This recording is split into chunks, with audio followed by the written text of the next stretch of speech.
hello, hello, hello.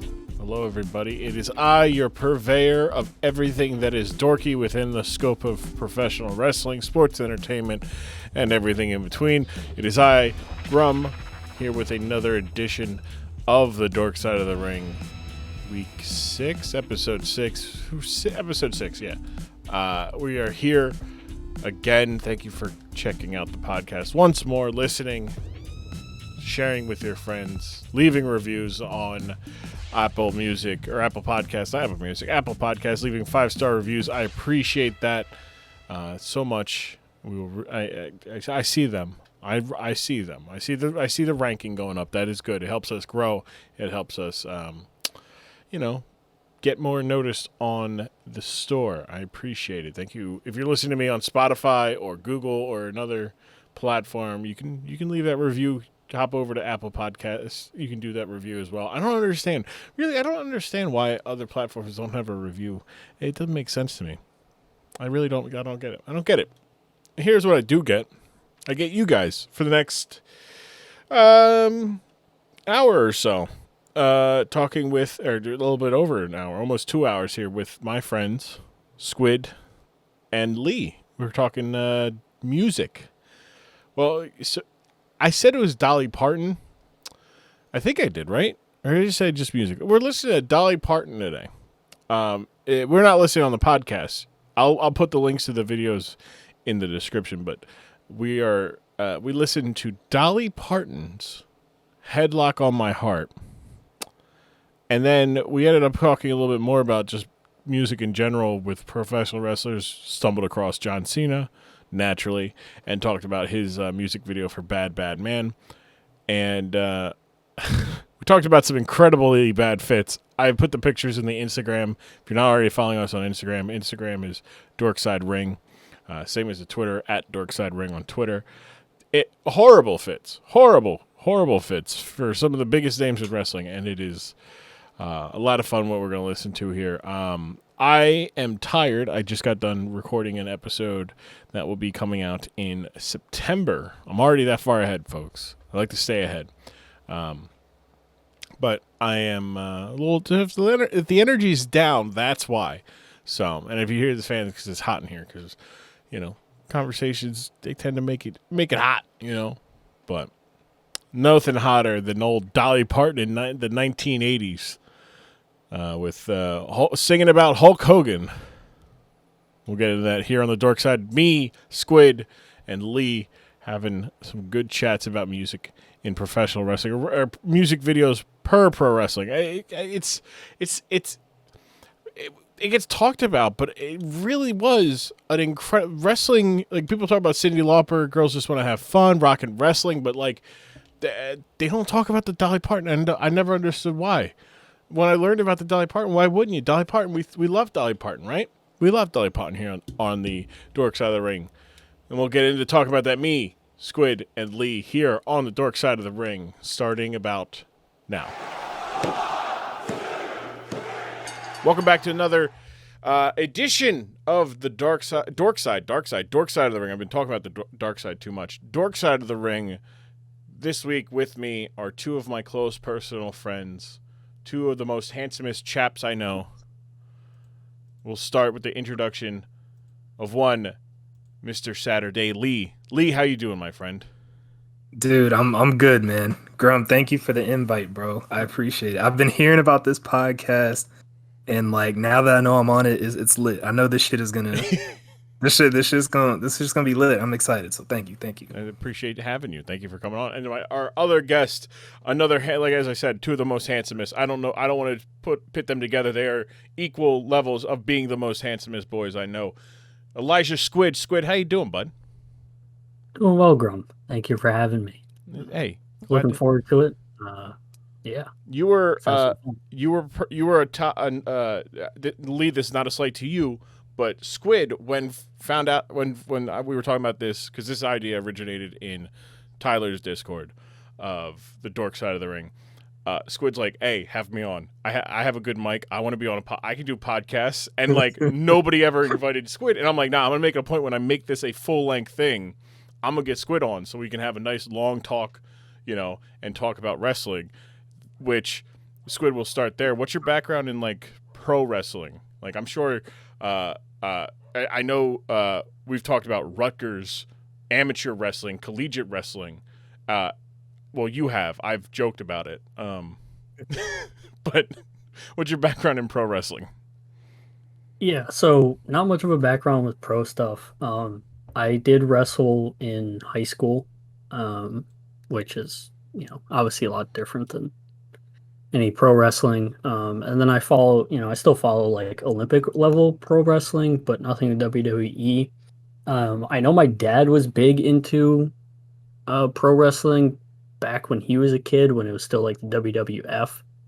And so he has some like cool like memorabilia and like stories about like old Hulk Hogan and things like that. But yeah, I really have no exposure to like watching pro wrestling at all. So yeah, especially older stuff. Especially older stuff. Well, well, that's good. That's good because that means you'll be a frequent guest here because that's good. I always enjoy showing the people who haven't. And so far, this is about the sixth episode I've recorded. It's been a lot of fun to have non-wrestling fans on because it's like, all right, this is just nonsense. Like, what the fuck? Like, I know wrestling, I'm aware of it. I just don't really know it. And then it's all of a sudden, it's like, how is that legal? Like, that can't, like if it's talking about the business end of it or like the actual in-ring product, it's like, well, how is that legal?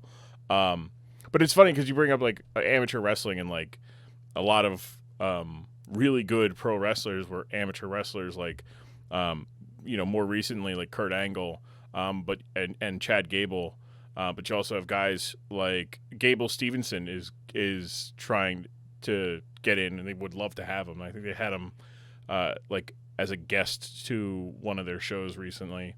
Parker Bordeaux is signed now, but in the past as well, you have like Danny Hodge, like a lot of like really good Danny Hodge, Lou Thez,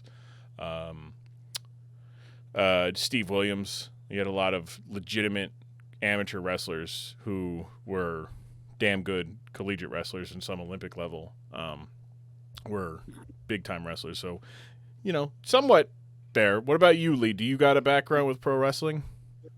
Yeah, so I'm 23. I was born in 98. So when I was in my early grade school days, I was a big WWE fan. Like, I was more of like a Raw dude back in that era, like the early Cena, like Orton kind of era like that when he was on Raw too. Mm-hmm.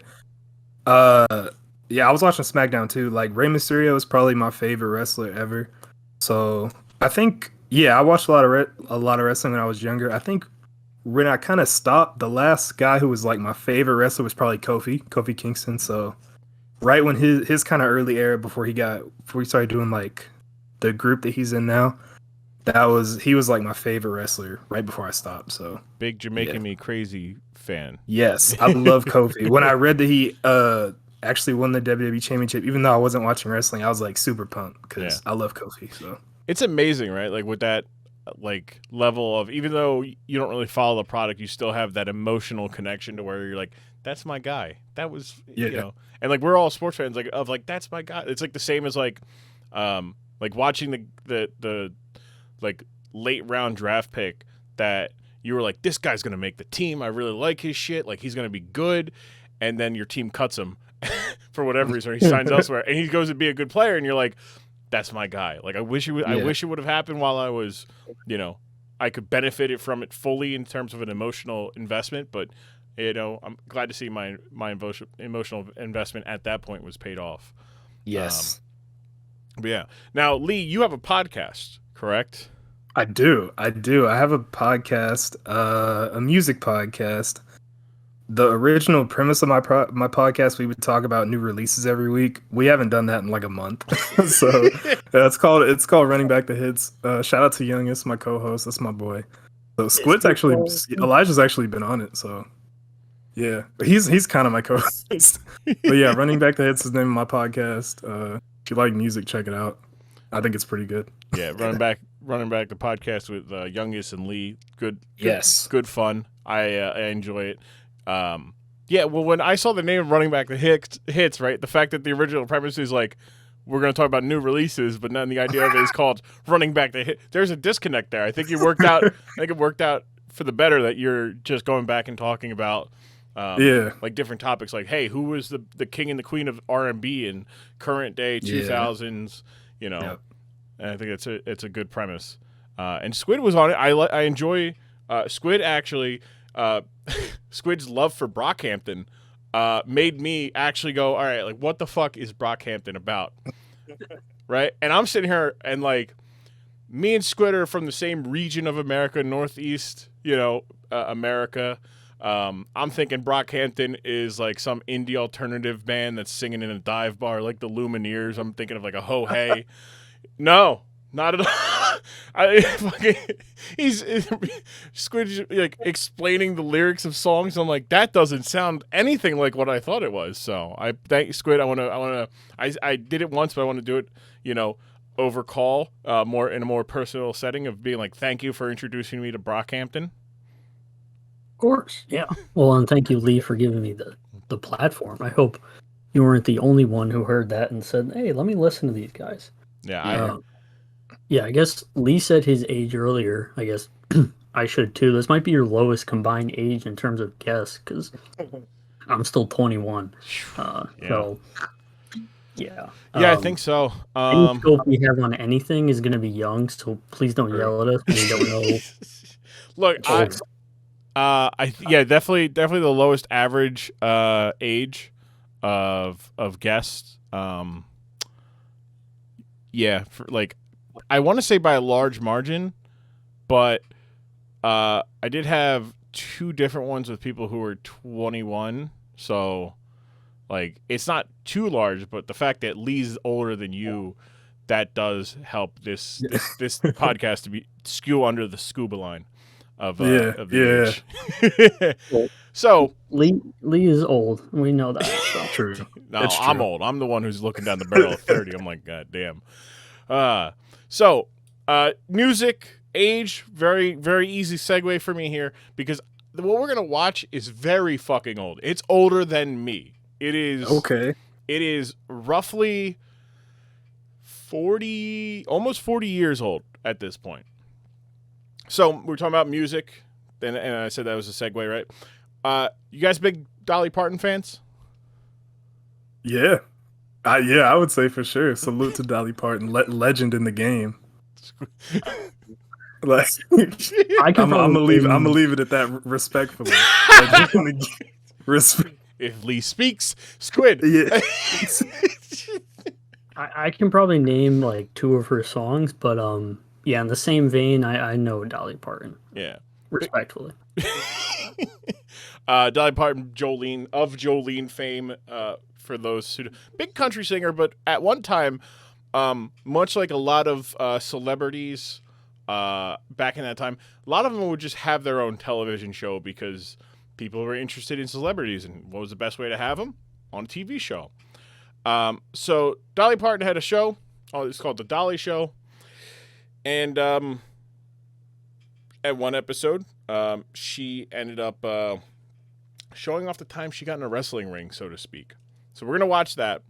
We'll come back, and we'll discuss what we just watched. And this is just a heads up. This is something I didn't know about until maybe like 2 or 3 months ago, that it was introduced to me, and I immediately put it at the top of the list in terms of like miscellaneous things. I was like, I don't know who I'm going to talk about this with, because I don't know if there's anybody who I could bring on to be like, oh, you're a super Dolly Parton fan. Did you know this? I was like, you know what? We would, the music is kind of in the air, summertime, I think the song we're about to listen to is a pretty good one, but we're not listening for the quality of the song. Shout out Dolly Parton, great singer and songwriter. But this is not it's not the reason. It's the quality. It's the content. So we'll be right back, and you'll hear us after we, watch this silliness. We're gonna watch Dolly Parton's "Headlock on My Heart" with Hulk Hogan.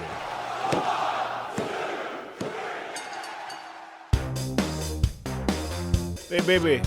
This is the American Dream, Dusty Rhodes, asking you, their devoted listener, to Dork Side of the Ring, baby. The Dork Side of the Ring podcast. Why have you not left the review, baby?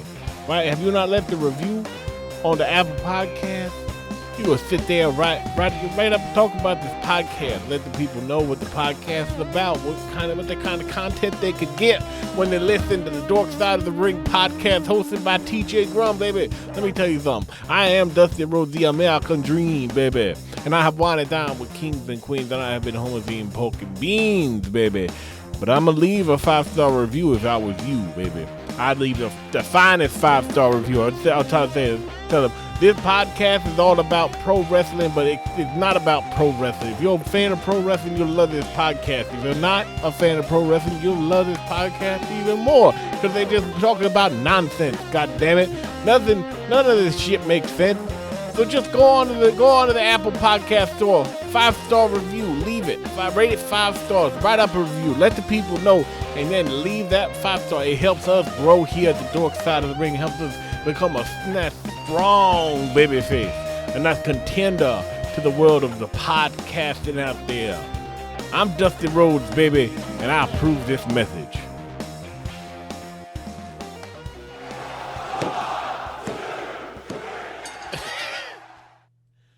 I can't. It's all right. So that's it. All right. It's just a quick 3-minute video, but like this is like, all right. So we just got done watching this music video, and it's maybe the 3rd or 4th time I've seen it today, and it just doesn't get any like less like ridiculous from the premise to the actual production of the video. Of like, so it all starts right where Dolly Parton's like talking about like, oh, like, you know, I've been getting letters about showing this video and of this song, and she told like the origin of the song is like she's at the grocery store and she sees on like the National Enquirer or any of those like tabloid rumor, you know, magazines was like predictions for the year, Hulk Hogan and Dolly Parton fall in love, and she makes a music video. And she's just like, okay, bet, I'll go do that. Like the energy that Miss Parton had to just be like, okay, cool, that's a good idea. I'm gonna go make money off of that. And the audacity to just copy everything straight from WWE, but then slap the Starbright logo over Hulkamania, except for the headband, is just hilarious to me. Lee, what was your first takeaway, first impression of Miss Parton?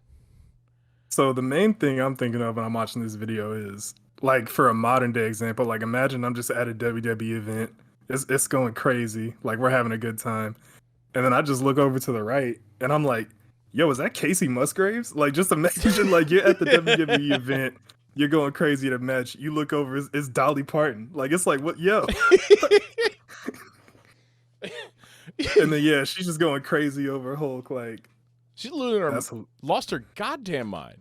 Yeah, she was legit going crazy over him. She's the only one. She couldn't help it. No, Squid. She was singing, screaming, Starbright. Everybody else is like, yeah, kick his ass. She's like, Starlight, Starbright. Squid. Oh man, Squid. What was your first takeaway from Miss Parton's music video? Oh well. Lee is trying to talk about the modern day. I'm sure in the modern day this would get struck down on copyright or some BS like instantaneously. Yeah, it's out of here. The fact that like she literally like copied everything from what the WWE would have been putting out then. Mm-hmm. But yeah, I think the premise is just hilarious that like she's just gonna be ringside like that, starstruck by a WWE wrestler. It's funny to me. Right, and she's just like, he's big. Like, what was it that he was? He was the biggest, baddest man. But like, she sings off key. Like, she's just off key at one point because she's like just talking about his body, like that she was talking about like how his chest and shit. Yeah, it just completely loses. She's like, whew, his big muscly chest, and the music. She's like, oh shit, I gotta get back. I'm gonna skip this next line in the verse. Some of that was a freestyle for sure. He did come out with a sleeveless tuxedo top on though. Yeah, so. for the wedding. So the music video goes. She talks like they legitimately just took like a wrestling magazine that had Hulk Hogan in it and had Hulk Hogan flexing in a Hulkamania shirt, and they put a completely fake. Like maybe in 1988 you could get away with it and be like, oh, that's real. That's a nice T-shirt. Like nowadays we're like, yeah, they just superimposed Photoshop Starlight Starbright on top of it. Which also I feel like that isn't that there's a what is it like I feel like you guys are too young clearly, but maybe like this will come like there was like a Starbright like toy, and I feel like that was around that time, and I feel like if copyright laws were what they are now and how strict everybody like is now, Dolly Parton's getting sued into the atmosphere because WWE's going after her, Starbright's going after her. I'm sure somebody's going to be like, hey, whoa, Starlight, Starbright, that's my thing.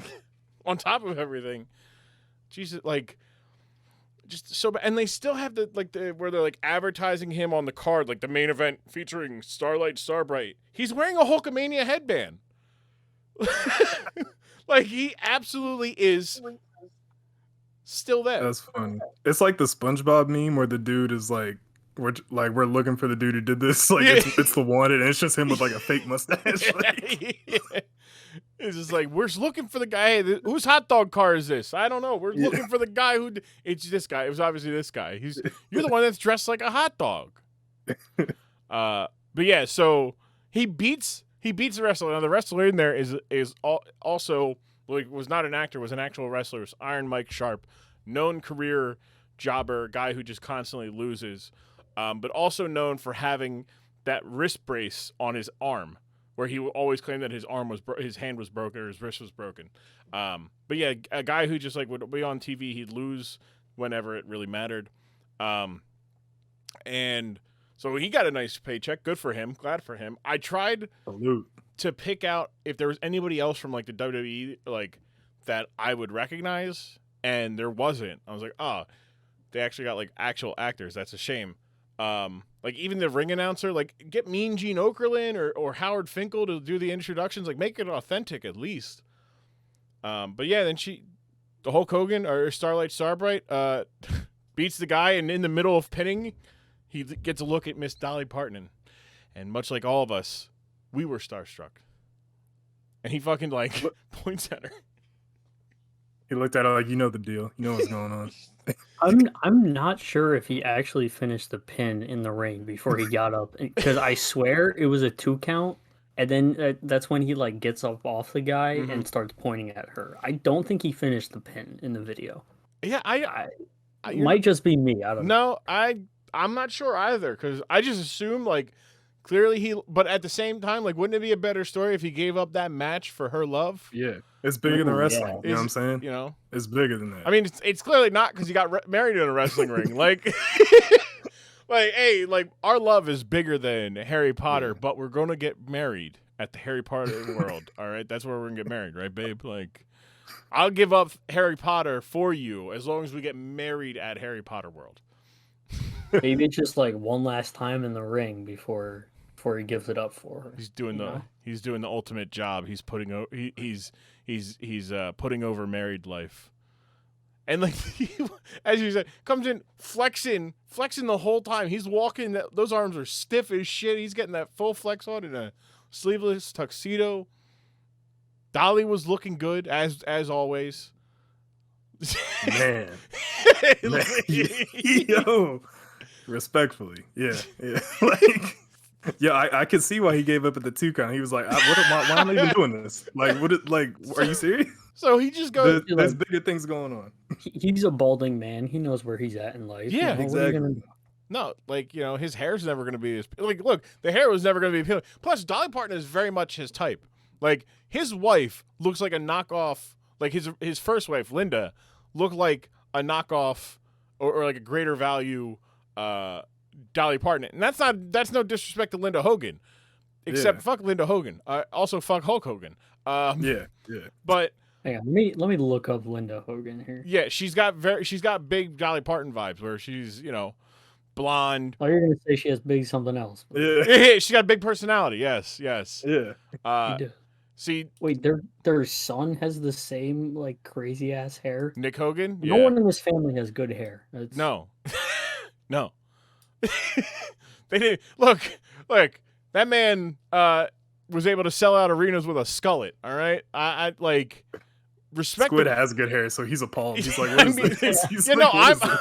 look, I'm with it too. It's like, damn, but here's my thing. I'll trade my good hair for like the half of the career that he had. Like I'll take Yeah. millions of dollars to rock a skullet, and I'll do it You got to with make sacrifices. and handlebar mustache. like, can't forget the fact that he was also just atrociously wearing a handlebar mustache, well past the time when it was socially acceptable to do so.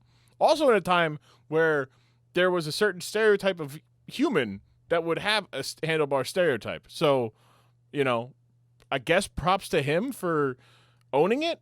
You know. But like, yeah, no, he had a skullet, bad hair. But yeah, Squid, she looks a little bit like a greater value Dolly Parton. I can see it. Okay, now Google his current wife. This is gonna be fun, Squid. Lee, watch this. This is gonna be interesting because I know. Oh, what's her name? I don't know, but you can just do Hulk Hogan current wife. It's gonna happen. It's great. This is great audio, but. I'm trying to see. I want to know. You're trying, dude. I'm telling you, like when I say Dolly Parton in that music video was clearly his type, Hulk Hogan clearly has a type of woman that he's willing to marry. Now Lee's got his camera on, folks. Yeah, I just Lee just saw the picture. Squid, did you get it? Jennifer McDaniel, is that her name? I think so. 'Cause Yeah. Google kind of stinks at showing me who it actually is, but yeah, yep. He's got a type. Yep. Short, And blonde, chested. Shout out to Hulk. Not for being a good person, of course. But, you know what I mean? Of course not. No, Yes. fuck no. Fuck Hulk Hogan. But he's got to Yeah. see. Look. The man knows what he likes in his life. Exactly. And Dolly Parton could have been the great.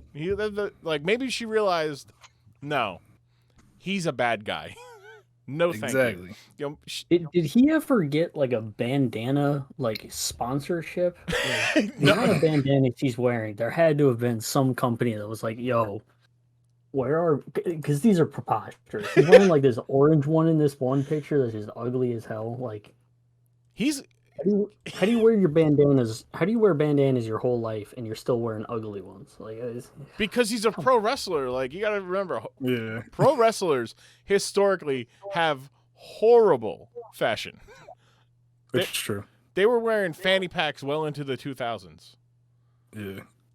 Like they got like that Tim Duncan swag. Like they be dressing like just all kind of wild. This is why, like, but Tim Duncan just wasn't trying. Yeah. at least Hulk Hogan's clearly trying something. give Hogan. He at least like color coordinated them, right? Like he had a pink one to go with his pink shit. He had blue ones to go with his blue. Like he's looking like a. This picture is going to turn into the fucking like photo. I'm gonna absolutely include this because we talk about it. But this photo of him, 100%, is just that's Crip Hogan. Yeah. That's Crip Krogan. Yeah. Can you Like imagine? he's stepping out. He's hitting like the bar or something. Like let me something light. You know what I'm saying? Can you imagine Hulk Hogan in the wrong neighborhood and he runs into Bloods? They're like, "Hey, I don't care if you're like this is before you know it became apparent that he was racist." Yeah. And a terrible. Also, his nipples are ripping through that shirt more than his arm veins. Dude. What the hell? Hey man, it was windy. It's not gang attire. This is just swag, brother. Wait, but I'm going through, so I googled Hulk Hogan bandana. If you're listening to this, I swear, please do this so that you can enjoy this. There is there's a photo here that makes it look like Hulk Hogan has fake hair when he was making an appearance at WWE at some point, and they circle it, and it becomes very. I'll believe that this man had fake hair on his bandana. Oh yeah, that's a sewing. Man had extensions sewn into his bandana. That's not real. Like, did you see these pictures of him in a bandana in court? yes. No. He went to court for when He's sued. wearing a suit and a bandana in court next to his lawyer, who has the worst bowl cut, like a Mark Davis level bowl cut. No, it's atrocious. No. It's atrocious here. His lawyer looks like Mark Davis, owner of the Las Vegas Raiders. That's wild. Here, Lee, you can take a look at it. There it is. Like, he legitimately wore a bandana no matter what. Like, and it's like That's wild. This man, and he's got like a chain around his neck with a giant cross. You can't see it in that picture, but it's in another picture with a giant cross at the bottom of it. And he going to happy hour after court. That's crazy. and like, I don't know with that lawyer. I don't know if he's going anywhere. Exactly. He won. No, that was from when he sued Gawker. So when he sued Gawker out of existence. Like, that is one of those things that never gets talked about in terms of just wild premises.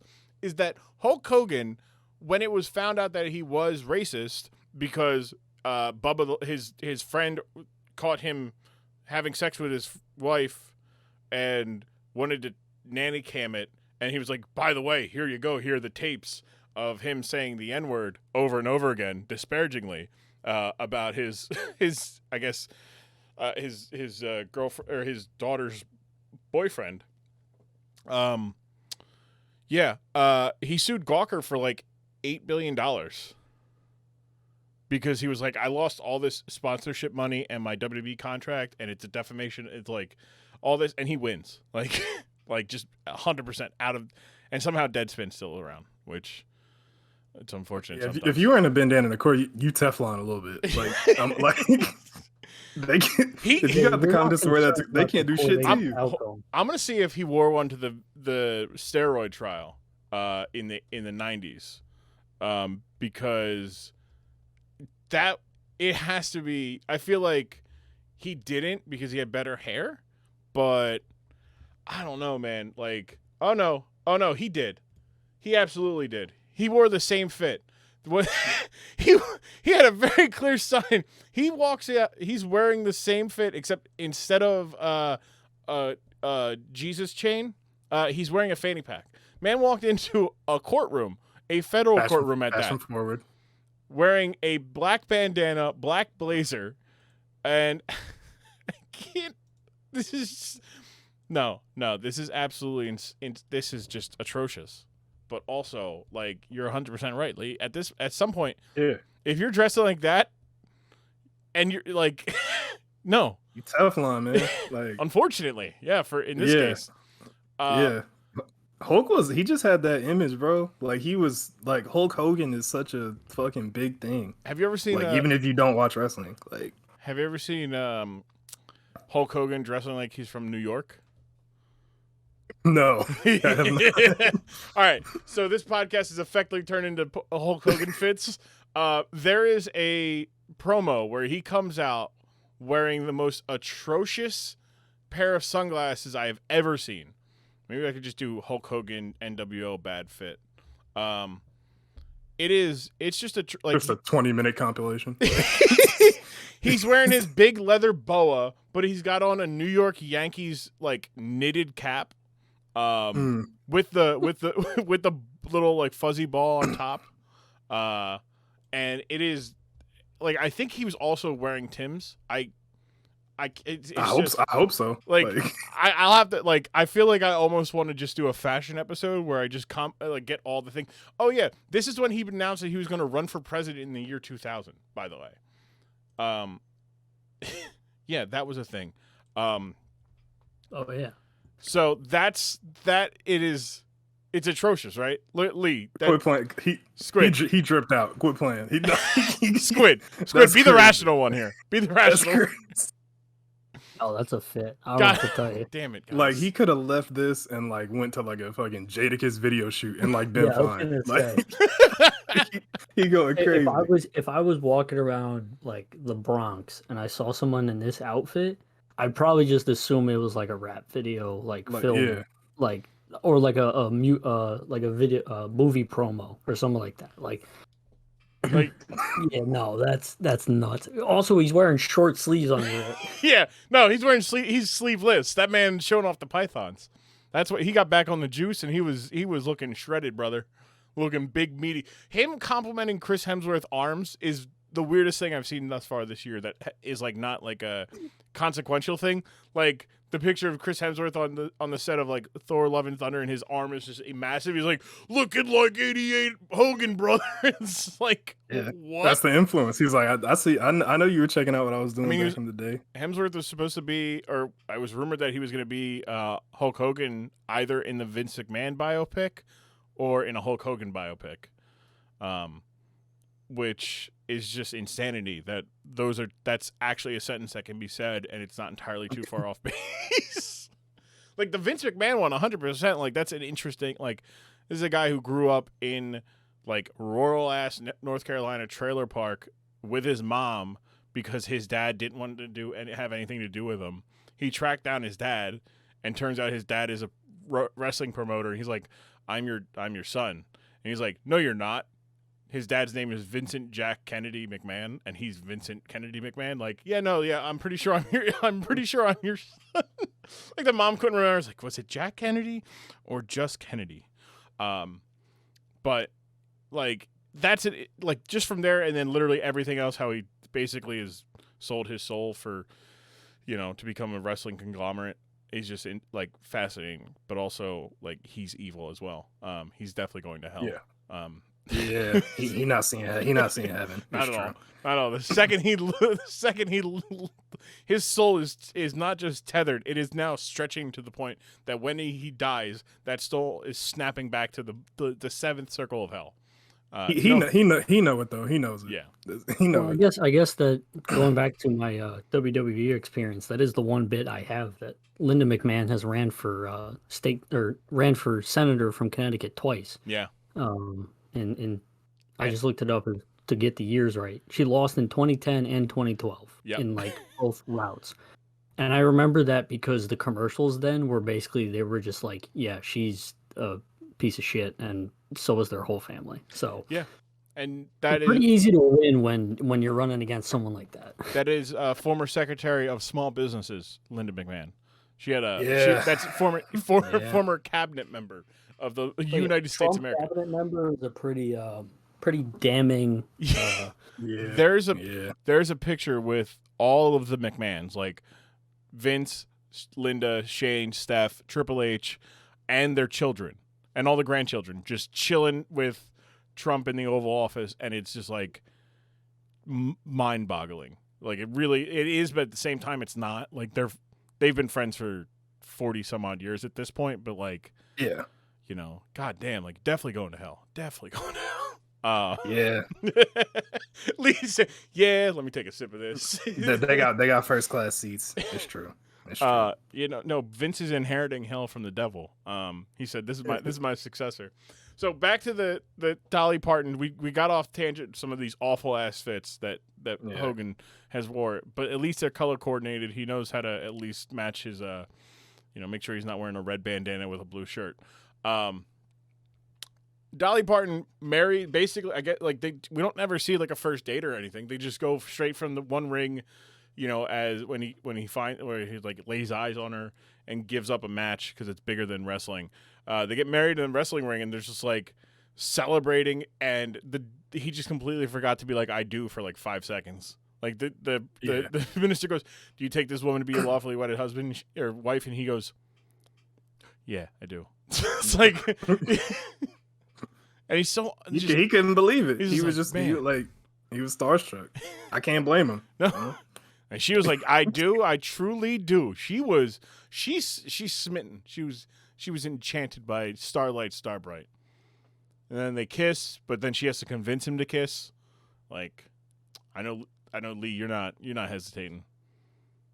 No.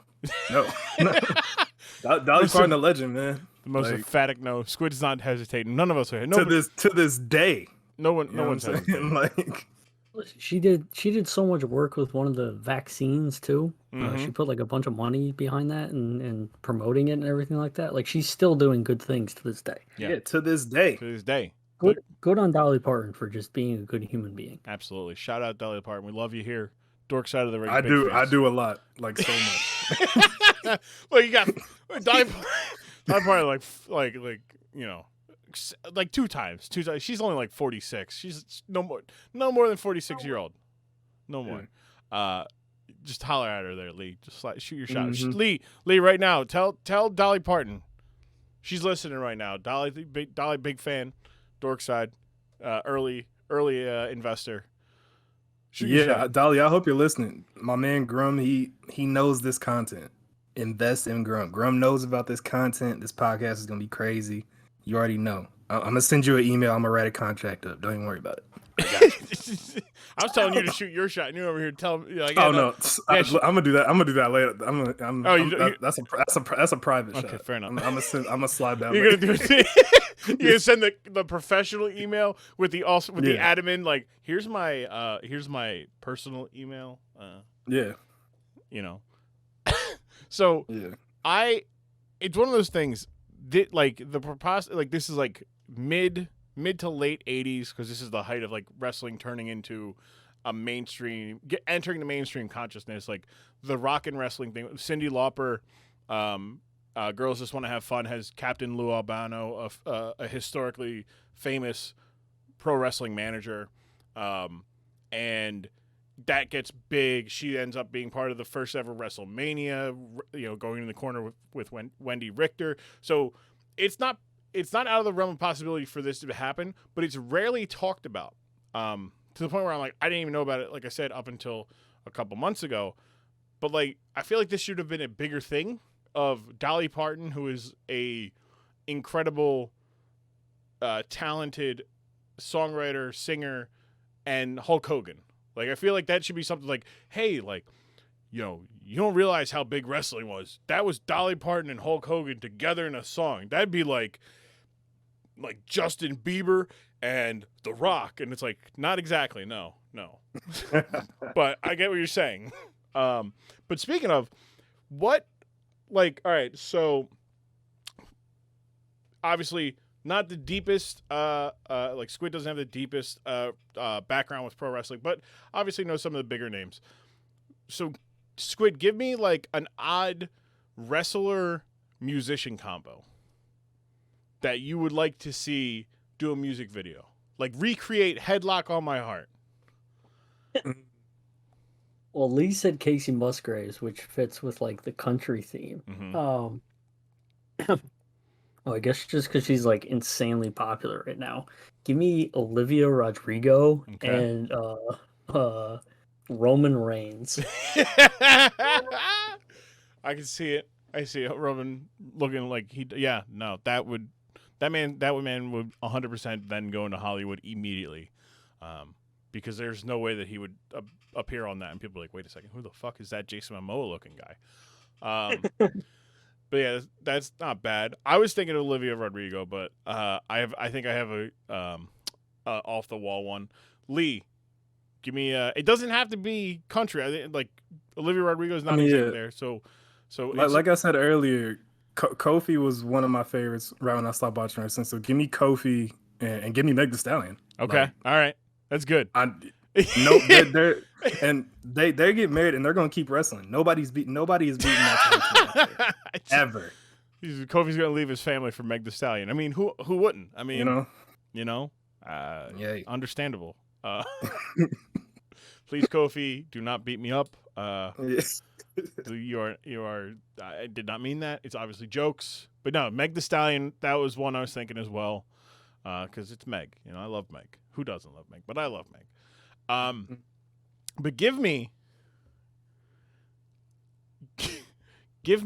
the baby, right? Doing the Dolly Parton, right? And the wrestler is Sasha Banks. I need those. I know. Okay, and I understand that right now, picking anything with the baby with his song, with the Dragon Zord being called in the background beat, the SpongeBob beat that he just rapped over. The worst day. Worst day, but this will age in a couple weeks when I put this out. This will age a little bit better. But like, just because I would like to hear the baby talk about wrestling in any fashion while rapping about it. As long as the song isn't over a Scooby-Doo villain chase beat, I think it'll be good. Yeah. Like, I could, and the other thing is it's gonna be short. It's not gonna be super long. It's max 3 minutes. I don't think the baby don't put out songs that are like. I feel like his hit, like if it's over like 3 minutes and 30 seconds, like it's the chances that it's a good song for him drastically go down. Like, like if it's any long, I'm sitting like, wait, oh boy, he's on a third verse. Ah, jeez. Yeah, no, we're in and out. We're in and out. Even if he's got a feature, like there's only 2 verses allowed, one of his and then a feature, or he does the chorus and everybody else is does the verses. But no, that'd be there. The other one I was thinking of was Alicia Keys and Roman Reigns. That's a power duo. Yeah, like, I for one would not mind getting powerbombed by Alicia Keys.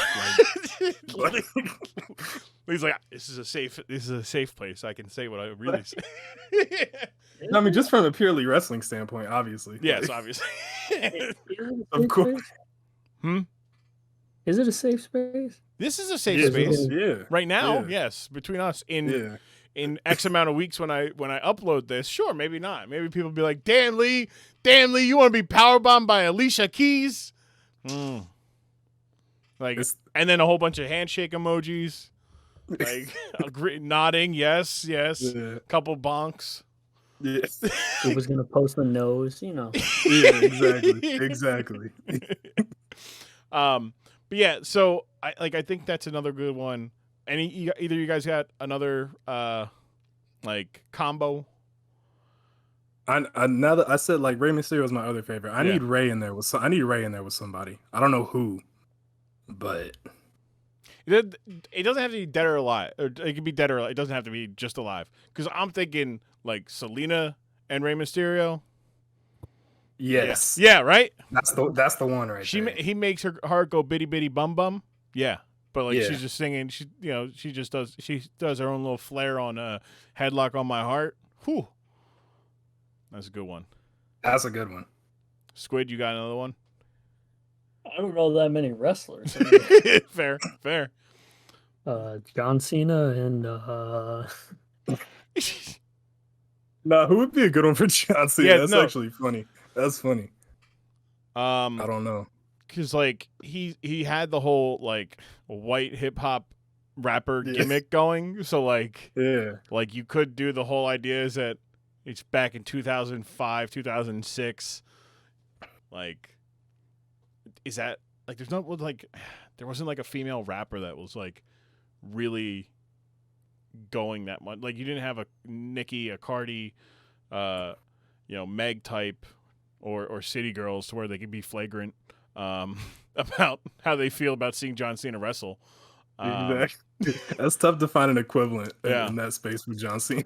It really is. Damn, Squid pulling that one that just stumps. Like you do like nowadays John Cena, but like I don't know, he's just old. So I feel like it just feels wrong to me. Like if he'd put him with like Olivia Rodrigo, like it'd just be like, Ooh, like, I got one more. Okay. I got one more. Ultimate Warrior and Rico Nasty. I need that. Ultimate Warrior, very bad guy, like worse than Hogan bad. He makes Hogan look like you ever hear what he said about Hurricane Katrina? No, I know he's like not a good person, but no, Ultimate Warrior basically said that was God's answer to all the filth that was going down on there between the actions and the people. So violent. Yeah. Very, very homophobic man. Also very he legally changed his name to Warrior. Like why? Partly because of the way WWE's like copywriting works. So he wouldn't have been able to go around advertising himself as the Ultimate Warrior or as the Warrior because WWE owned that trademark. They claimed so. He, in a way to get around that, was all right. I'll change it to my name, so I can. It's now legally my name. You can't sue me for using my name to advertise. So he's just Warrior. Like he married his wife, and her name went from Dana whatever to Dana Warrior. Like Bro, give me someone current who's like a low key, like little laid back WWE wrestler, if that's possible. A current wrestler that's like laid back.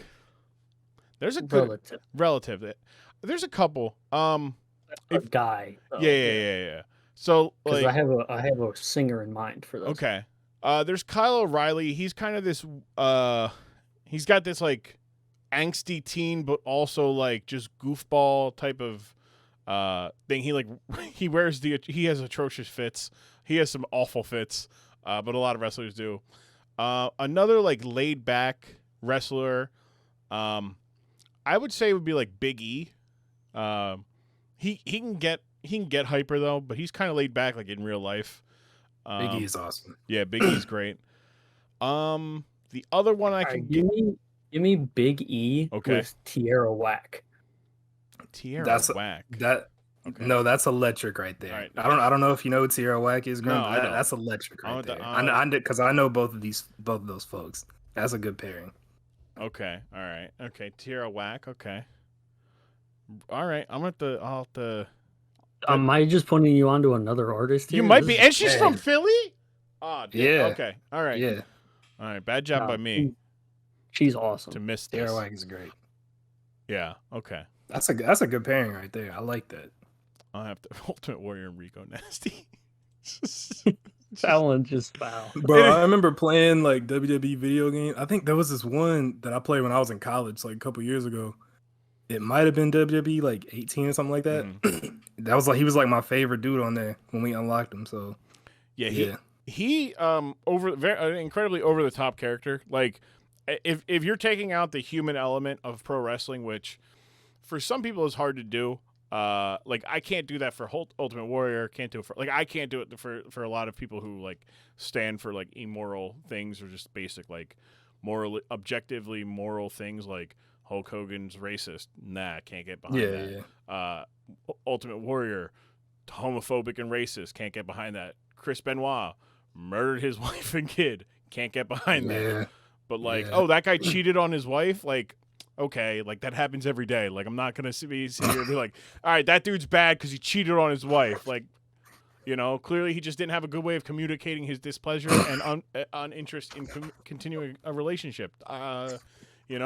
Bad job by him. Also, bad job by society in training men not to, express their feelings properly. It's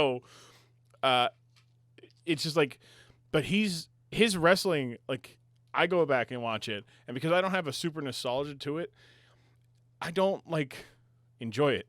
Like it's just he runs in, he shakes the ropes, which I guess is fun to watch a man who is entirely coked out of his mind, roided out of the rest of it, just shaking the ropes like a kid would. He's like, yeah, this will get over, and he's wearing these fucking arm tassels, like. God damn. And him with then like that imagery with like to the track of like Rico Nasty being just like, yeah, so I saw him wrestling Ultimate Warrior. He's got a headlock on my heart. Like it's like, you know what, Rico? Yeah, that's true. That is probably one of the only people who would be able to put a headlock on your heart. Good old Rico Nasty. And man, oh my God. They did the Dark Side of the Ring for Ultimate Warrior, and they had his first wife.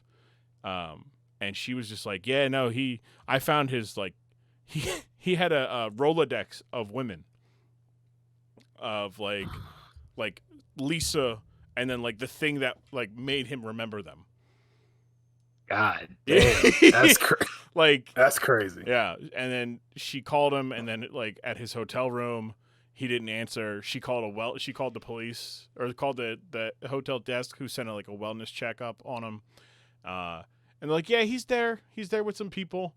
And then she called back. He answers because now she knows he's awake. And she's like, I found the book. And he's like, okay. And then hung up on her. This dude was just out of his mind, just doing. I think the joke was like that his widow is like was Dana with the big tits, like, or Dana with the coke tits. I think it was, and I'm like, God damn, like, the how are you gonna make? How is that gonna be? Like, Jesus Christ. But yeah, so Dolly Parton, Queen, Hulk Hogan, bad guy. Yeah. I can't think of another like musical act to put to. Like, I'm trying to think of it now, and I kind of want to put like a boy band with Becky Lynch, like Backstreet Boys with Becky Lynch, but then it's just Becky Lynch just punching them all.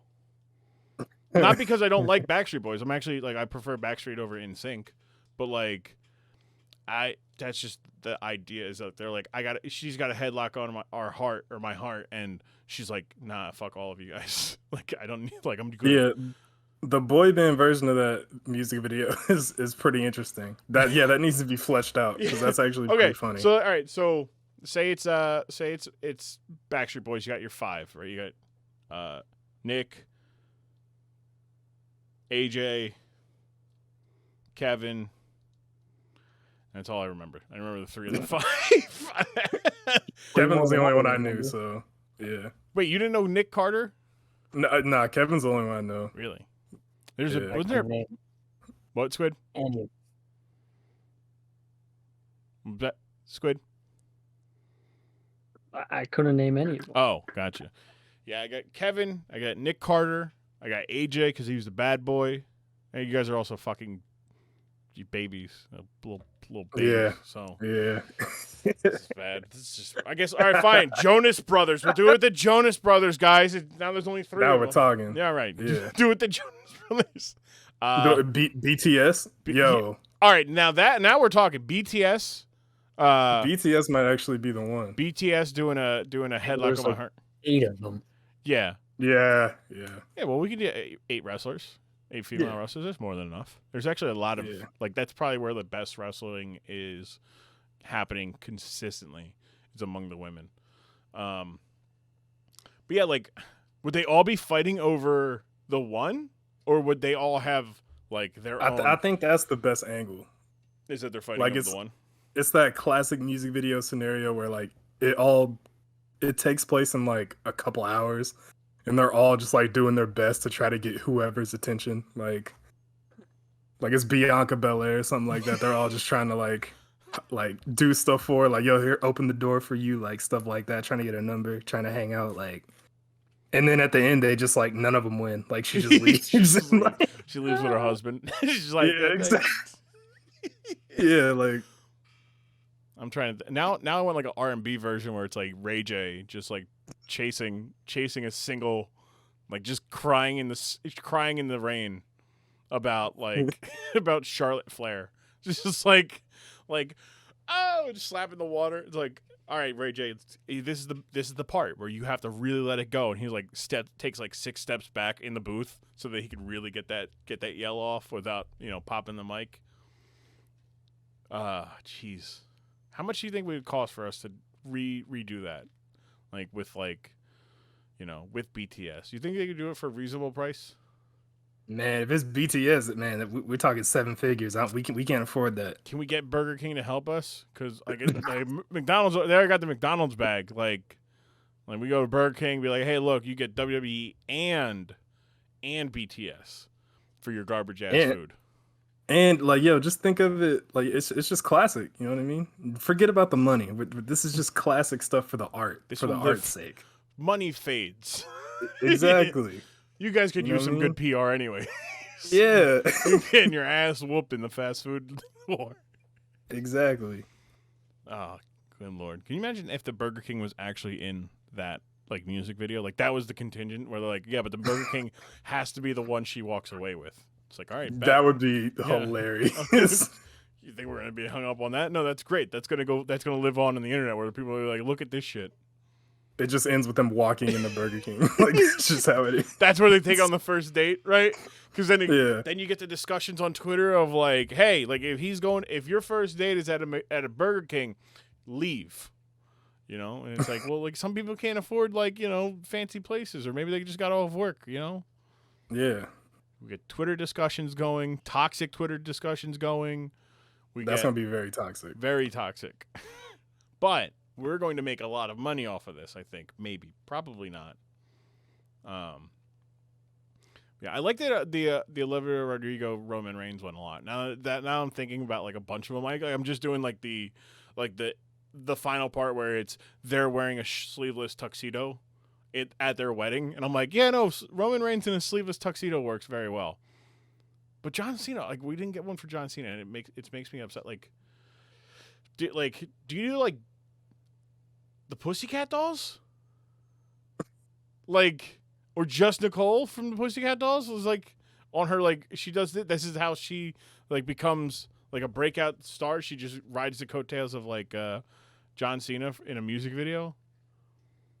No, because there's been other ones. I just can't think of a match for Cena, man. Honestly, like there was a Timberland song with some wrestlers in it, some female wrestlers in it, where like they were just like they were the focal point, but they were also just kind of video vixening, which was weird. Yeah. John Cena has music videos, and I kind of want to do its own episode so we can run it back. But you guys want to see the John Cena music video? Hell yeah. Sure. All right. Hell yeah. I'll do that. Because I'm sitting here, I'm like, you know, it's one of these things, as soon as you brought up John Cena, I'm like, damn, I really wanted to, because that was the other thing I was going to discuss was the John Cena music video. And it is the most atrociously good thing. Atrocious is my word of the week, I think. Because it's just a very strong word to just show you the disgust in something. Yeah. So this is like peak John Cena, like 2005. Let me join this call on this other thing. There we go. All right, let's watch this, and we'll be right back. I can't. I just can't. All right, so we just watched the John Cena Bad Man music video. It's just not. It's ridiculous, right? Like, we're watching Squid. You said you don't understand what's going on. Why was that? Dude, I don't know who he was fighting. Like, there was some car that they, like, forced off the road and it flipped, and then all of a sudden they're in, like, an alleyway kind of deal, like, shooting at each other with AKs and throwing grenades. And, like, one of the guys, Cena, like, shot with a flamethrower or something, and he just, like, dissolved into thin air. Nothing made sense. Like, there was no continuity to the fight at all. Squid's like, I need this lore. I need comprehensive lore to my music, which I understand. Like, as somebody who watching a Nolan film, it was like watching. So disrespectful. Lee, what were your thoughts on the old John Cena Bad Man music? Too video? many thoughts. I'm trying to like trim it down. Number one, what was the budget for this music video? I saw some explosions. I saw Gary Coleman. Like, I'm wondering, like, who put up the budget for this? WWE. That's my number one question. WWE put like a good portion of this budget up because this is like peak 2005, 2006. It's actually 2005. John Cena. They decided, all right, this is our guy. He's our guy. We're going with this guy 100%. He's over. People love him. White person rapping. This is great. He's a battle rapper. He writes his own raps. People like that about him. He's from West Newbury, Massachusetts. Like, people love that about West Newbury, Massachusetts. And it's like, what? I don't know anything about West Newbury, Massachusetts. Other than it's in Massachusetts. Like, and that's only with the context clue. And I guess it's west of regular Newbury. like I don't know shit about it. I've never heard of West Newbury. I've been to Mass plenty. Oh no, it's up like by the New Hampshire border. You. It's got 5,000 people. That's why it's making such a big deal out of it. They do. They're a year after he becomes champion. He's the guy. Like, the fans kind of start turning on him because just been consistently been the guy, and they don't like that. But they have him like they're propping him up. They're like, he was going against the grind. He was the only person in West Newbury listening to hip hop music growing up. And it's like, I'm saying, like, that doesn't seem right. Like, no way in hell. But now, knowing that there's 5,000 people in West Newbury. It might be true. That might be true. And that's my God. Okay, in 2000, there were a population of 4,149 people. The racial demographics are as follows: 98.5% white, 0.2% African American, 0.5 Asian, and 0.4 from other races. It might be true, Grumm. It might be true. They might have actually been the only person. The only person listening, they were like, oh, this Eminem. No, he's too violent for. You walked into a record store and asked for like the Beastie Boys, and they just laughed them out of there. They said, "Get out of here before we shoot you. We don't like your kind around here." Yeah, John Cena. You wildin'. Yeah, exactly. we don't want your kind around here, John Cena. Yeah. It's like Dirty Dancing, except with hip hop. He had to pout, walk out the store, head down, like. I had to go all the way. I'm gonna prove him wrong one day. I had to go to New Hampshire to get my Beastie Boy records. Damn it! I couldn't get my Eminem show CD in West Newbury. I had to go to Vermont to do it. Thank you, Bernie Sanders. Like that's how he. But yeah, that so they were all behind him. He had an entire album. With the trademark. It was John Cena and the trademark. It wasn't good. It wasn't good. I believe you. There's like a couple songs that, like, the beat is like, if this were an actual person that was dedicated to rapping, this could be good. I think we talked about it a little bit ago in the CPF chat. Shout out Tyler I.M. Trill Withers. And like people are like, yeah, no, these beats are good. Like, they're just good beats with horrible rhymes over it. Horrible. It's like, yeah, John Cena's rapping. What do you expect? Yeah, I mean, I got to give him props for even like, because that's not really his trade. I would like, I guess. So even to be like charismatic enough to like be passable. It could have been a lot worse. Yeah, like if they got like somebody else to do it, it probably would have been worse. So now, where do you guys rank John Cena amongst athletes rapping? Like, is he the worst? No, because I'm pretty sure Shaq was worse. Nah, you wildin'. You wildin'. No, you're wildin'. No. Is he as bad as Damian Lillard? Or is he worse than Damian Lillard? Damian Lillard is hot trash. I mean, if I never heard a Damian Lillard song again in my life, I'd be so happy. But they just get thrown in my face because he's Damian Lillard. Because there's a lot of NBA players who rap. Like Bagley, I'm not a huge Marvin Bagley rapper fan. Is he better than Aaron Gordon's rap about not getting a 50 rap? Yes. Can you imagine Aaron Gordon and John Cena in a battle rap? John Cena is watching Aaron Gordon, and I say that no joke, like dead ass. He's watching Aaron Gordon. That would also be an absolutely sicko rap battle. But hey Triller, are you listening? Exactly. Hey Triller, look, this podcast has all the best ideas. We came up with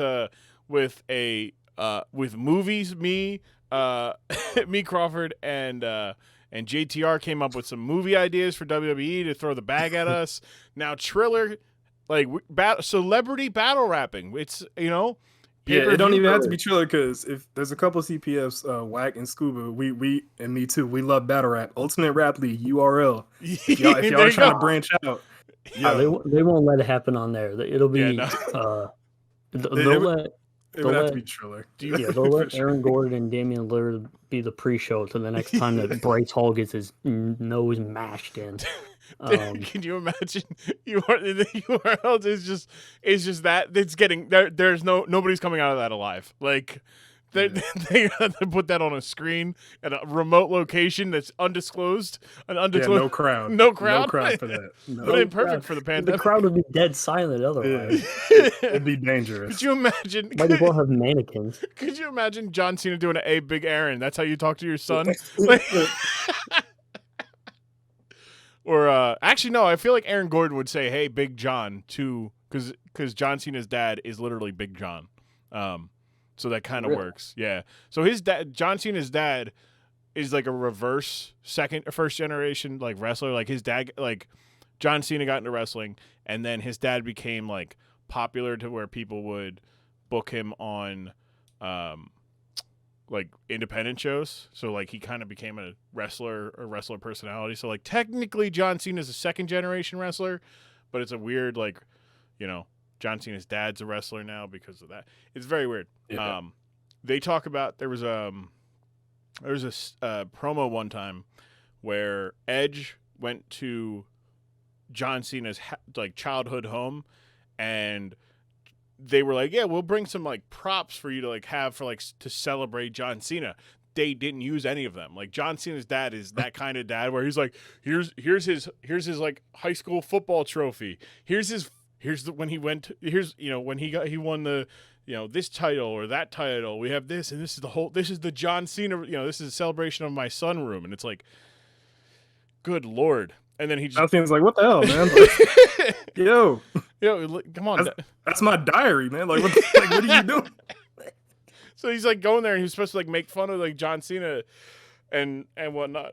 And, they recorded for like 6 or 7 hours of footage, and they couldn't use any of it because John Cena's dad is that guy who is just like, "Hey, so at the fucking do the thing with the like the wrestling move. You grab the guy, yeah. He's a big guy like that. He's like a typical like proud father, but like detrimentally proud because they're trying to do things, and he's like, "Yeah, did you know my son did this? Like, yeah, you know, my son, he did, he went to high school."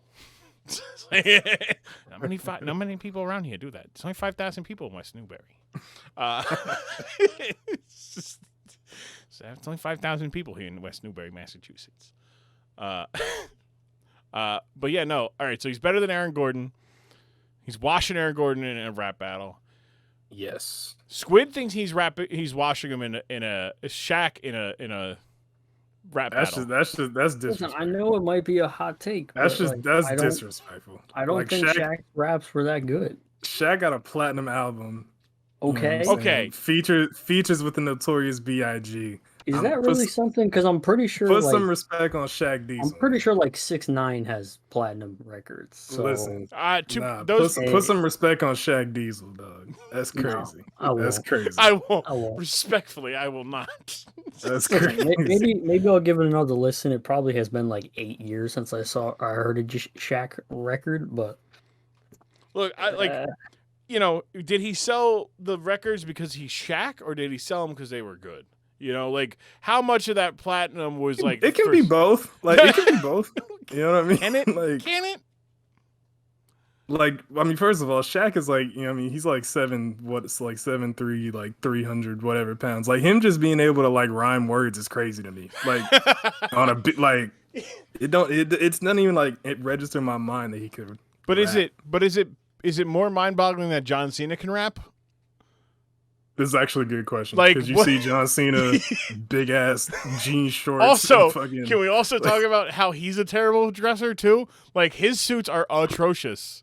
Again, word of the week, atrocious. Like, yeah, we're talking about like these suits are god awful. I got so many like good ideas for like just cover photos or photos to include, but if you're a professional athlete, you should not be wearing clothes that don't fit you. I don't understand how that's a thing. Because most of the time you have the ability to get them tailored, and for like bigger dudes, you have to. Because like where is like NBA size players? Where are they finding clothes usually? No reason for you to not have.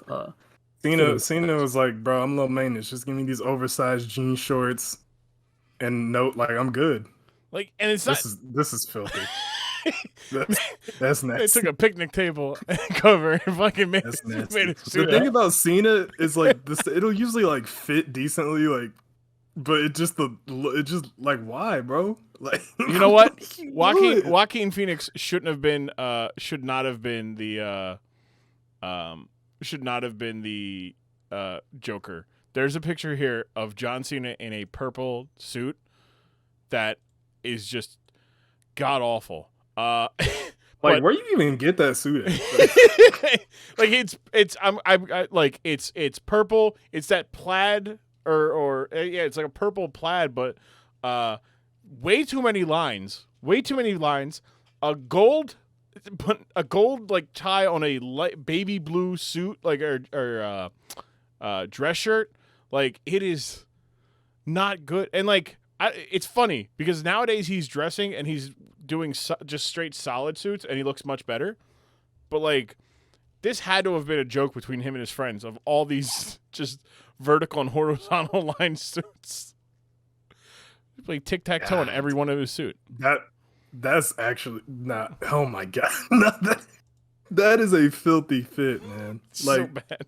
He thinks plaid looks good on him, and it's just too much shit going on. like that. That's like Tommy Shelby's like his cousin with less drip. Like that's who that is. In that picture. He looks like that. Jesus. Like you look at Hang on. He Yeah. went on I don't know if this is Fallon or Kimmel. I don't really care.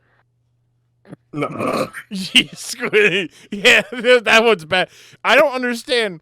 And it's not like that was what people wore back. Like he. Hold on, I found the worst one. And this is going to cause the bigger discussion. All right. So we talked about how Hulk Hogan went to jail, or not jail, but went to court wearing a black blazer, black suit, black bandana, and either a fanny pack or just a regular Jesus chain. Is that worse than this man wearing a Argyle No, that's look? not real. This That's is John Cena at a Hall of Fame ceremony, dressing with a leather vest over the Flavor Flav chain. with that's the chain gang chain. Thank you very much. I mean, here's the thing about that. 2005. Hold up. Yeah, go ahead. God. Like the thing about chains like that, it can work. Like T-Pain has was known for chains like that. Flavor Flav, it can work, but you got to know your role. John Cena is not that guy. Respectfully, he's not that guy for this. Are you saying that this man? This is Hall of Fame. This is a Hall of Fame ceremony in 2005. This is what the soon-to-be WWE champion was going to be wearing. That's crazy. This is the other thing about athletes wearing ridiculous outfits. They have people around them, right? You have your agents, you have like your close buddies and everything like that. No one around you has the fashion sense to say, "Hey, maybe you should wear a smaller chain Yeah. for this Come on, man. for posture." Do you want to know what? And this is a big event too. This isn't like he wore this to like, his buddy's dinner party where only 7 people are gonna see him. Like, oh, that's ridiculous. Here he is in either 2003 or 2004 at the Hall of Fame ceremony. Lee just head back immediately in disgust. No. Look at that bowler hat. No. That man looks like he's about to be sent to go find somebody else's money. Go collect my money, John. Go get my money from him. Lee, that man knocks at your door asking where the money at. What are you doing? I'm gonna be, man. You need to be next door, dog. Like you at the wrong place. You can't take him seriously. Like I'll be like, yo, I'll put a little bit in your hat if you like take your hat off. That shit.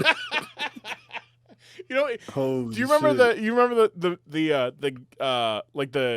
the cartoon bulldogs that dressed like this? Like with the fucking hat on top, and they just like real mad and go after and collect money for the little pipsqueak dog. That's 100% what he looks like. I don't know who's got worse fits. John Cena has some pretty bad fits. Worst part about it, this one that you just showed, like that's one of the better fits. Like, that's the worst part. I feel like you just take the hat away. He's fine. Exactly. He was trying to do too much. That's like when you're trying, like your mom picks out your clothes and she's like, all right, I'll pick out all this stuff. I'll let you pick out like one item and you pick out like the dumbass fucking hat to wear. Like, all right. So what's worse? The 2005 one's the worst fit, right? That with the chain gang. All right. What's worse? That or Crip Hogan? Squid Elijah, what you think, With bro? the nipples out and everything.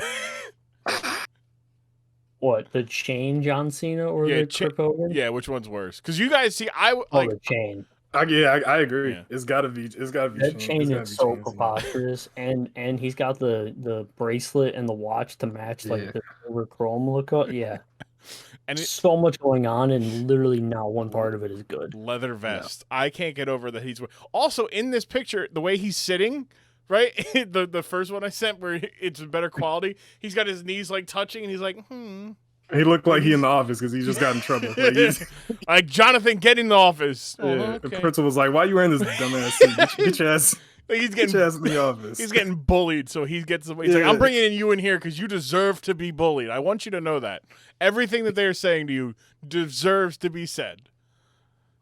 Your mom dressed you like this. Your dad, the hell's wrong with them? They let you walk out the house like this, and he was married at this point." Like, that man was married dressing like that. I mean, you gotta be. You can't be looking for somebody dressing like that. Like I just can't. You gotta be settled down at that point. And this is a guy who's notorious for his, once he got, like, super popular, like, The Rock mocked him because he had a solid color shirt for, like, he had a different shirt for every color of the rainbow. And he had a bright purple one, bright green one, bright blue, red, yellow, all of them. I think the only one that he didn't have was like a yellow one, and I don't know why. I think it's because he's tan, so like it didn't look right. But like before that, he would wear like jerseys and jorts. Like the jorts were criminal, but like he would wear jerseys, and he looked like baseball cap shit like that. Like, listen, the agenda against jorts has to end at some point. Okay, are we sure? Jorts are not that bad. Does it have to? If you're a certain age, like there's no point in roasting like a 45-year-old dad for wearing jorts. Like that's just the vibe. I don't understand it. People are too across the board with their jorts hate, and I, for one, I'm not going to stand for it. So what is the appropriate age to where it's okay to wear jorts once again? Because there's an age when it's okay. You gotta be like 40 or have multiple kids. Okay. Like if you're wearing jorts, you gotta be at the grill at the barbecue. So we're saying no jorts from like age 11 till multiple kids or 40, whichever one is first. Yes. Okay. So that's fair. Yeah. Like you need to have your life in order. Like you need to have if you have a will written, you can wear jorts. You gotta have a substantial 401k before you're wearing jorts on the regular. Exactly. But let's stop hating jorts. You just have there's a qualification where it's okay to wear them though. Yeah. Yeah. And listen, John Cena made jorts kind of like his thing in a way. So like that he did. He wore cargo khakis for a little bit. Because people were mocking it. Like he was like, he like teased everybody. He's like, I'm changing things up, and he was like, I'm about to show y'all. He's like, I'm about to cargo shorts. Yeah, like I'm gonna do something that no one ever expected. And he was wearing cargo shorts. And he's like, are you fucking kidding me? Still wearing Jordan? He used to do he used to wear like standard wrestling like footwear, but not the boots, but like wrestling shoes, much like or Squid here would wear, and he would pump them up like they're Reeboks. And like me being the dumb kid that I'm like, oh my God, I can pump up all my shoes. So I'm pumping up my shoes thinking that that's working, and then naturally like you get old enough and you're like, oh, not all shoes I have the Reebok thing. Oh, yeah. Oh, I'm an idiot. Like I'm dumb.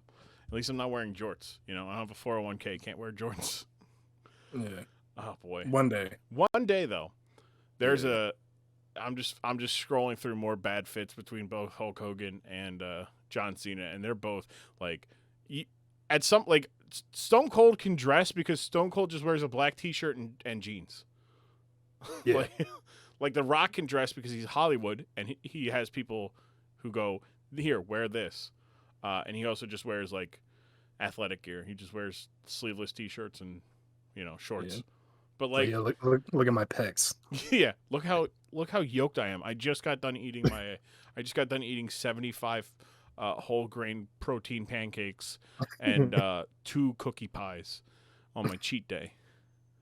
And I'm like, man, that's like my dream regular day. I don't even want, it doesn't even need to be a cheat day. I just regularly want to wear that. But no, like, man, John Cena, bad dresser. There's a couple pictures of him wearing a suit properly from like around then, which is just shocking. But yeah, no, he loves wearing horrendous suits. I just can't. Look at this. I'm gonna put. This is a better pic. This is him and Bobby the Brain Heenan just chilling at the Hall of Fame ceremony. He's just full on. Like, how can you even just walk around like that? Hold on. Like, how can you take yourself seriously? Yeah, like you can't just hang out like that, bro. That's crazy. Like, I rescind my comment. He's not wearing a sleeveless vest. He's wearing a leather vest.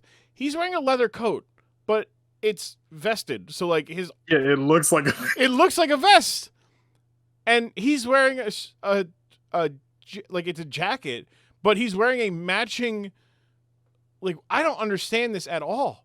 It's supposed to look like a vest, but it's connected at the shoulders. It's connected at the arm, and it's a jacket because he's wearing a suit. And he's wearing a collared shirt and a tie underneath it. It's a 3-piece suit of just full-on filth. Like, this is disgusting. And he's got his hair's got that wet gel in it too. That 2005 flare. You guys don't know anything about that because you guys were kids. Maybe Squid. Squid, you had good hair. I bet Squid. I definitely had gel in my hair as a kid. All my my mom always put in my hair for picture day, so all my picture day pictures from then are just way too much gel in my hair. Did you have this? Did it spike up gel, or did you? Yes. Yeah, okay. That sounds about right. So we couldn't afford gel, or because I would just use too much of it. So I used mousse. So my hair was stabbing people. Yeah, it was bad. Yeah. Lee, what about you? Bad hair? I mean, for me, my hair, the only issue was I liked having long hair. Like, my hair was always froed out when I was a kid. Mm-hmm. So just like, it was never even. Like, my fro was like never even. That was the only thing. And yeah, my shit would be dry too when I was a kid. I wasn't taking care of my shit right. Now, who does, right? When you're a kid, like, unless your like parent is like strictly yelling at you, or society puts these unrealistic pressures to have good hair and treat your hair right. Like, I just really the last year, thank you COVID, for giving me time to be like, you know what? Let me like actually put effort into having long hair. Yeah. Like, I get conditioner. I got leave-in conditioner now. Like, my hair's looking good. And it's like, wow, I got really good hair. And then I see Squid would be like, post a picture of his head of hair, and I'm like, I got a ways to go. Squid's got a magnificent mane. It's true. It's true. All right, so before we wrap up here, I want to talk about like what rappers would work as wrestlers, right? We were talking about like instead of having wrestlers going into rapping, what like. I feel like Gucci would absolutely be a fantastic wrestler. The man literally said, I killed your friend in front of somebody and like in front of millions watching. So yeah, I feel like that man 100% could be like a villain in wrestling because there's no chill with him. He'll just say what needs to be said, and damn the consequences. I think Gucci would be a good one. I feel like Busta's a good one because he's just yoked now. So yeah. It's like that's a good just one. Like his voice alone. Yeah. Like I would love to hear him cut a promo. Like Squid, go ahead. I feel like Denzel Curry could run like a heel character pretty well because he's kind of like a crazy guy. Yeah. And like he definitely has some like I don't want to say villainous because like that's not his personality, but like he can definitely like turn that up in the name of entertainment. Mm-hmm. Yeah. He's the first person that comes to mind just because like he's got that shit going on. What about you, Lee? Just for like pure like fun energy, Lil Uzi, man. Like just like that, like little dude just running around, like yeah, I'd say Uzi. Lil Uzi. And obviously, of course, I mean, Bad Bunny, of course, and he's not a rapper; he's an artist. Yeah, that's your baby. We've seen him putting in work. You know what I mean? He's shout out to Bad Bunny. Incredible. The GOAT. Yeah, the greatest celebrity of all time.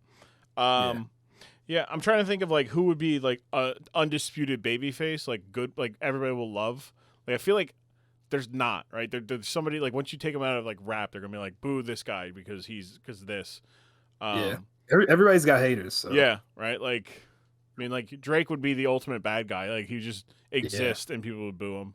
You know what's funny? You put out an album today. Tyler the Creator, I feel like would be a like just personality wise. Yeah. Like would be a very funny wrestler. Yeah, like, I would just like the shit he would say would just be like hilarious to me. Like in wrestling, I gotta listen to that album. I've been seeing nothing but good things. Yes, I've been seeing nothing but good things. Yeah, I still can't believe I said DaBaby doing a headlock, heart in a headlock with Sasha Banks. That's gonna age. I'm gonna get fried for that. But that would it's like I still stand to it. Although now I'm thinking about Tyler double down on it. Yeah, I doubled down on it, but also Tyler the Creator with like doing headlock or heart in a headlock with for Sasha. Yeah, that would be also fire. Let's see what other I mean, like there's always the easy ones like everybody hates this this rapper, so they'd be a great heel. But like like Logic, like great heel just by existing. He'd say something and people would just be like, boo. He'd be saying some poignant stuff and just be right. Be like, boo. He'd be like, the sky is blue. Boo, shut up. Poor Logic, but also not.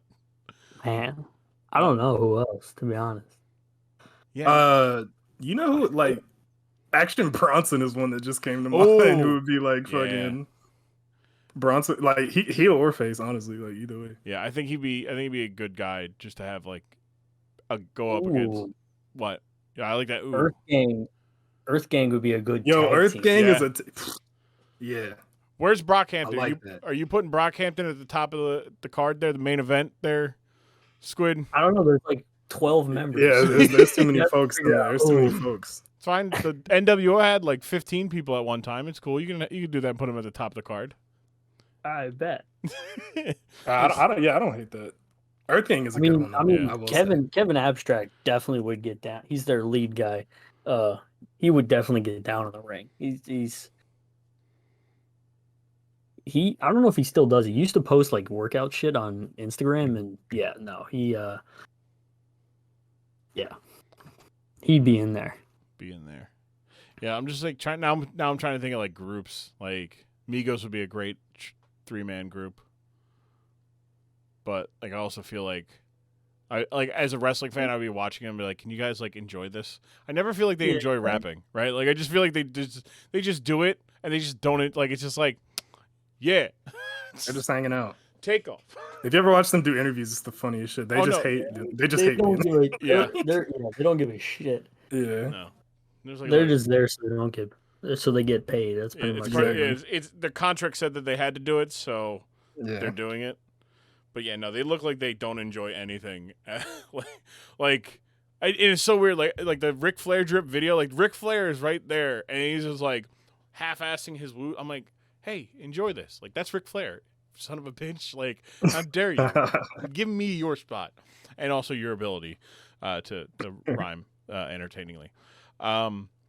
But yeah, no, Migos would be all right. The 2010 like Young Money like conglomerate would just be the most like interesting because you have like Lil Wayne who like everybody loved, but then you had like Tyga, Mac Main, just everyone who's in the Bedrock video just as a group. Nikki would be dominating the women's division because there was no women's division. But yeah, no, Mac May. If you want to talk about groups, though, a bad group would definitely be Odd Future. None of those guys are getting down in the ring. No. Yeah. Nope. Domo would just be standing in the corner. They'd be like the oddities of wrestling group. It was like the wrestling group where every member had like a a weird aspect to them. They're either a freakishly like big person or just a freak, and they just never really wrestled. Like they kind of like all stood around. Yeah, that's Odd Future. Where they're just like, yeah, just chilling, which is funny with Tyler being like saying that Tyler would be great, but like a good like baby face. He'd be like the only one that'd be like, hey, just go drop kick, just drop kick a guy. All right, shit, I'm gonna drop kick a guy. Lee, before we go, all right, where does Silk Sonic?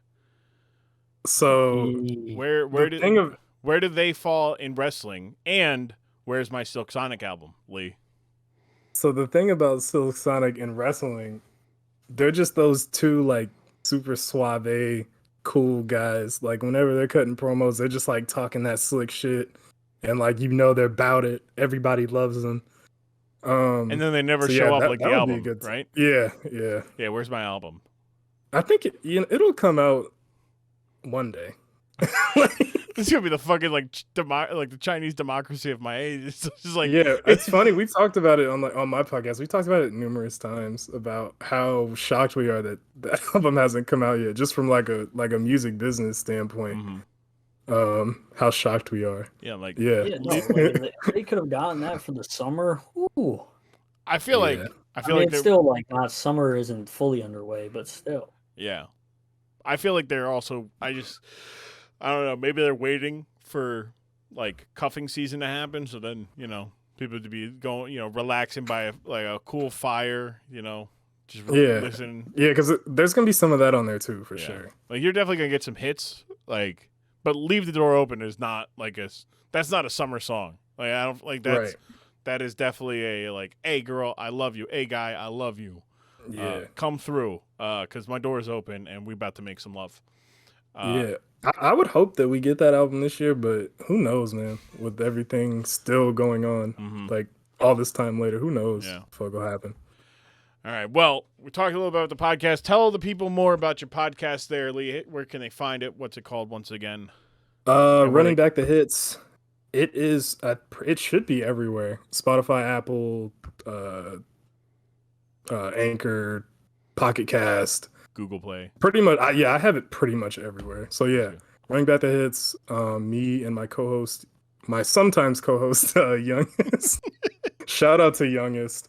Come through. We talk about musical topics. We like to talk about people get stuck on music when just, lyrics and beats and stuff like that. We like to talk about the intimacy of music, how it affects our lives, how it affects the world around us, all that good stuff, man. So come hang out. It's a good time. Every week we drop episodes every Monday. So there we go. Every Monday I drop Monday. So right there you go. Look, when you get the Dork Side hits your feed, Running Back the Hits back to back, a tag team unlike ever seen. Indeed. Where else can the people find you, Lee? If they can find you. They cannot find me anywhere. They can find me. They can find me in Tyler IM's Discord if they want to join that. There you go. But that's pretty much it. He's like, nah, they can't find me. No, they cannot. You cannot find me anywhere. The only place you can find me is Tyler IM's Discord. So join that if you, for whatever reason, if you want to find. Join it. Patreon so you can talk. So we're lining that man's pockets. I'm sick. Exactly. I'm sick. I'm sick. Squid, where can the people find you if they can find you? You can find me on Twitter, Elijah Squid, also in Tyler's Discord and other places on Discord. I found some fellow Tyler people on some other Discords. I found Cody this week. And then follow my Twitter, and I'll post links to my other stuff on there. I don't want to say my last name on here, but Squid's Elijah Squid. I don't have a podcast as of now, but there might be something in the works. Ooh, on the low. That's what we call a tease. Squid's the most runningest person I've ever seen. I've never known anybody who runs like Squid. Squid runs for distance and speed. This man's, chaos. His sculpted, chiseled calves, man. Like, they're gonna look good in those Nike stretch shorts this week. Look, ladies, if you do not slut out my friend Elijah this summer, all right, we are gonna have problems. I don't need to hear stories. I just need a yes or a no when I ask Squid. Come Labor Day, like, did he get slutted out this summer? It's a yes or no question. That's all I need to know. Yeah. Somebody better slut him out. If he says no, they're missing out. Yeah, it's you're on missing them. out. No, and I'm not even saying slut out. Like, my man's maybe something more intimate than just slutting out. But respectfully, whatever he prefers, ladies. Exactly. Ladies, same with Lee here. Whoa. Hey. Slut out my man Lee. You know what I'm saying? You're gonna have to travel a long ways to get to him in Oklahoma. Exactly. Yeah, exactly. If what I'm saying? If you like, Sorry about that. If you're in Middle America, if you like tumbleweed, you know what I'm saying? You like tumbleweed and riding horseback. Waffle House, things of that nature. Lee's got you. Yeah. I like how I said, like, slut out Lee. You're like, whoa, no, yeah. Also rooting for a losing college football team. Shout out Pudge. Yeah, poor Pudge. Damn. We couldn't go a whole episode without slandering another CPF. I love it. Great. Love to see it. I think that's. I decided, you know what I'm saying? I think we did Broads. Me, JTR, and Crawford went after Broads for Boston. Specifically. I forget. Lee might have caught a stray when. I believe it. It was me digging Jim Jam. For sure. I think, Lee, you may have caught a stray or two. Jim Jam a slimy ass nigga on the low. That's my guy. But yeah, shout out to Jim Jam. Grapple guys, the homies. Yeah, you know what I'm saying? Cold world, you see. All right. Well, thank you guys for coming on. It was a blast talking music in relationship to wrestling. Saw some horrible fits. Discussed some horrible fits. I think I might have to do a fashion episode one day where we talk about some truly awful, like, real life wears. There's some bad, like, in wrestling, but when you take a wrestler out of the ring and they wear a fucking bandana to court. A little runway show, like just the worst of like, hey, who are you wearing? Oh, this is a Old Navy, you know what I'm saying? Shit like. This is the Gap. I can't get over John Cena's the fact that I thought it was just a leather vest, except it's a layered jacket. When you look close and you're just like, wait, that's one thing. That's all like... one piece, but oh my God, it's so bad. It is. I can't stop looking at this. All right, we gotta wrap this up so I can stop looking at this. Thank you guys for coming on again. It was a blast. I look forward to having you guys on again to talk more of the dorkier, non-serious stuff about wrestling, because, wrestling is more fun when people don't take it so serious. Thank you guys. Thank you, Grumm. Thank you, man. Always killing the content. Thank you for having us on. This was fun. Yes, it was. And that is it. That's it. That's the first episode of our music episode, the first music episode of Dork Side here. That's right. We will have another one because there's a lot of just odd things in wrestling that involve music. When you start with the rock and wrestling era in the 80s, and that's how wrestling becomes bigger and more mainstream, it's only downhill from there, right? And we got a little bit of that today, talking about the John Cena rap and Dolly Parton song with Hulk Hogan involving him and their incredibly awful fits. Appreciate it again. Thank you, Lee. Thank you to Squid. You guys will be back on a future episode. I love you guys. Thank you guys for coming on. I hope you, the listener, enjoyed listening to myself, Lee, and Squid talk about just nonsense, bad fits. Like I said, on Twitter, mainly on Instagram, at Dorkside Ring, you can just see some of these atrocious fits. I still can't get over this John Cena suit. Like, I'm looking at it right now, this John Cena suit. I can't believe I thought it was a vest. I thought it was a vest for years. I'm talking like 2005 was the induction, so 16 years. It wasn't until then that I realized it's a suit jacket with a layered aspect. It's ridiculous. God awful. Thank you guys for hanging out. I appreciate it. If you guys enjoyed Lee, go check out Lee's podcast, Running Back the Hits, with his co-host Youngest. They like to talk about music in all aspects, modern music, but not just modern music. They just run back the hits, baby. They're running back the hits. Lee was on, or Squid was on an episode, and it was a good one. They've done music drafts, or selections, making teams for stuff, and it's been a lot of fun. Those guys Youngest and Lee. Good times, good vibes as well. I hope you enjoyed the vibes here today. I did. I'm going to head to sleep as soon as I finish recording this and uploading this and doing all the fun stuff. So that's about another half hour here. But I appreciate you guys coming by, giving me roughly 2 hours of your time today, this week, whenever you're listening to it. To listen to this, I appreciate it. Again, if you enjoyed it, what you listened to, leave a review. Leave a rating on Apple. I want to say iTunes, iPodcast. I don't know why. Apple Podcasts. Go to Apple Podcasts. Go to the Dork Side of the Ring podcast. You scroll down. There's the option to leave a review. You hit that 5-star. You write up a review, and I'll read it here, like Dusty Rhodes was clamoring for it today. He's hungry. He's hungry, that Dusty Rhodes. But thank you guys again. If you guys enjoyed the podcast, follow along on the socials at Dorkside Ring on Twitter and Dorkside Ring on Instagram. You can follow me at I am Grumm or I am Grumm on Instagram. You guys can also find me on Twitch, twitch.tv/tgrum, or that's just go to grum.tv. Want to give a special shout out this week to my friend Rob. It's his birthday. Actually, when you guys know Rob was on a previous episode talking about the Goon. It's his birthday this Friday.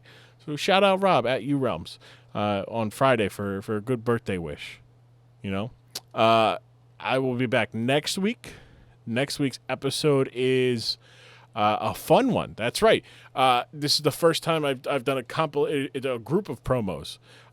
Basically doing a little short storyline with my friends Atomic Bear and Other Buttons. We talk about Ultimate Warrior being in the eyes and the target of one Papa Shango. That's right. We're talking about the time that Ultimate Warrior puked and leaked. Yeah. Basically that whole thing. It's going to be fun. Look, I'm telling you right now, it was a good time.